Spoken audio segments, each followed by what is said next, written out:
to another episode of Timeless Style Traditional Values. I am solo again this week as my daughters are continuing to study for all of their boards and certifications. Isabella took her nursing exam today and she is not yet home, so she's not able to join me. And Mom, believe it or not, is selling an investment property today, something that she and my father bought about 50 years ago. They decided to finally sell. It's something that is in the city of Philadelphia and they just want to get out of the city of Philly because although they can get a solid price right now, it's just becoming too much of a bother for them. My dad's 86, my mom's 77, and they're starting to sell stuff off. Okay, so you're stuck with just me today. So again, thanks for joining Timeless Style Traditional Values. Please, if you're listening on Spotify, YouTube, or Apple, make sure that you are subscribing, commenting, liking, sharing with friends. That really does help us grow. So today I want to talk about timeless styles for beginners. A few things that you should definitely do or know or think about when you go into your closet. So the first thing is you want to make sure that it's something that fits well. It's not too big in the shoulders. It's not too big at the waist. It's not too long on you. It's not too short on you. You want to make sure that it fits you well. And we've talked on Timeless Style before about finding a good tailor and taking your jeans or sweater or khaki pants to a tailor and making sure that it fits you like a glove. We tend to buy a lot of stuff on sale, but even if you're paying full price for something, go and spend the extra money at a tailor to make it look like it's $1 million. And then pieces look like they were made to fit you well, and you get that couture look. So that's the first thing. Make sure that it fits you well. The second thing that's really important is a really simple thing, and that is if you want to look timeless and you want to be comfortable, instead of wearing sneakers, wear a good pair of loafers. Choose loafers over sneaks. I personally have a pair of black loafers, tan loafers, a patent leather, so shiny black loafers, and I also have cheetah, of course. But loafers do kind of step up or make any outfit look much more elegant, traditional, classic, and timeless. Loafers have been in forever. So choose loafers over sneaks. The third thing is to choose just 3 colors. We've also talked about this before, but just choosing perhaps black, tan, and white. Just 3 colors. Opt out of the prints. Don't choose too many colors. If you want to look timeless, you'll go for the camel colors, black, whites.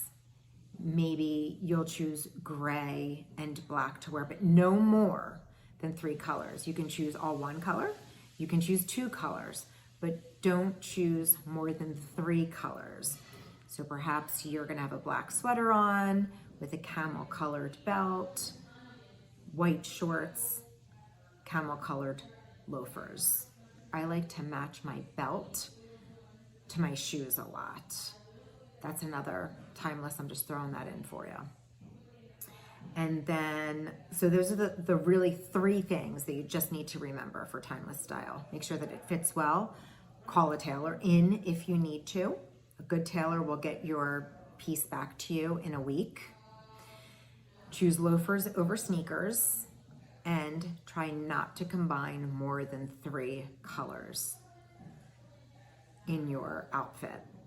And then I'm going to throw a 4th in here for you.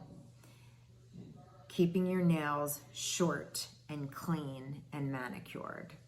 So I see a lot of women walking around with really long nails. Some of them are in a dagger shape, or they have bling on them, or really bright colors. If you want to exude that timeless look, I would keep a nice short nail. My nails are actually a little too long right now, but a nice short nail with a simple red French manicure or a nude color or a real pale pink, I think is really pretty. And then again, I really like my nails to match whatever outfit I'm wearing. And if you're wearing a timeless color, it will match and only help your timeless style. All right, so that's timeless style today for beginners. Those are your 3 rules. Now we're gonna move on to traditional values. But before we do that, I want to talk about Culture of Life 1972. Check them out. They are our sponsor. They have timeless styles, and they are a brand that promotes traditional values. Culture of Life gives back with every purchase to local crisis pregnancy centers, helping to pay for items that are essential for babies and their moms, whether it's diapers, whether it's bottles. They are giving back with every purchase. Culture of Life has been in business for 7 years now. They have a great following. Check them out on Instagram and Facebook at COL1972 official. And check out their sales that are happening every week and their new drops, their new arrivals at COL1972.com. Again, they are the official sponsor of this podcast. Let's talk about the traditional value today. So I love reading my newspaper. I get it every Saturday, and I take my time reading it all week long. I savor it. So today we're talking about timeless or traditional values that are actually getting your news from a newspaper. Why is this important? I think that it's really, let me tell you, first of all, a few of the reasons that I love reading my newspaper every week. And I read quite a few newspapers.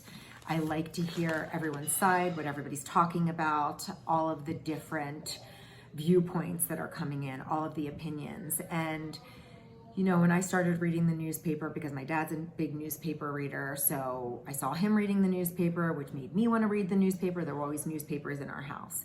So he encouraged us to pick up the newspaper and read. And 40 years ago, when I started reading the newspaper, you definitely did not see polar opposites with opinions. It was more centralized when I was reading about a war or the economy or our border or gun rights. But I've watched opinions really swing to their far sides. There's not a lot centralized anymore. So what that just means is that you as the reader need to be very discerning, and you need to be getting your news sources from a lot of places. And I would encourage you to read instead of just getting snippets from Twitter and or 30 seconds from your favorite podcast. So I read my newspapers every week. I love the way it sounds. Can you hear that? I love the way a newspaper sounds. I love the way it smells. And I just love reading it. I love the black and white. So some advantages to reading your newspapers and bringing that back again. Decreased eye strain. I love having time to just concentrate. There's no pop-ups. I don't have to make sure that my computer is charged. I carry my newspapers on the airplanes with me. I bring them to the beach with me. Recently, I was on an airplane and somebody on the plane said, "Wow, I haven't seen someone read a newspaper in a while." And that's probably true, because I haven't seen people read newspapers in a while. So decreased eye strain, it's just great the way it sounds, the way it hears, decreased distractions. You do have improved memory retention when you are reading a newspaper. The tactile experience that I talked about, and it really does just increase your mental health and your mindfulness when you are just reading the good old black and white. So that's my traditional value for you today, is to pull out a newspaper, subscribe to a newspaper, start getting that in the mail, and read it. And I often will clip articles that I think my kids should read, that their fiancés should read, and I will pop them in the mail to them, which again is something that my dad did for me when I was at college or when I was living at home. He would just leave an article out for me to read, or leave it in my bedroom, or put it up on the refrigerator for my brothers and I all to read. So we come from a reading family, which I think probably is a traditional value also, because we don't have a lot of, I don't think that we're a reading society or a reading community anymore. But reading is so, so good. You should all be reading at least one book a month. Yes, that's what I said. One book a month. History book, religious book, your Bible every morning. That should go without being said. So much wisdom in the book of Proverbs, Ecclesiastes, Song of Solomon, Esther, Ruth. The whole entire Bible just encapsulates so much wisdom and discernment. But you should also be reading some kind of additional book at least once a month. History, a good historical novel I like to read. I read a lot of political books.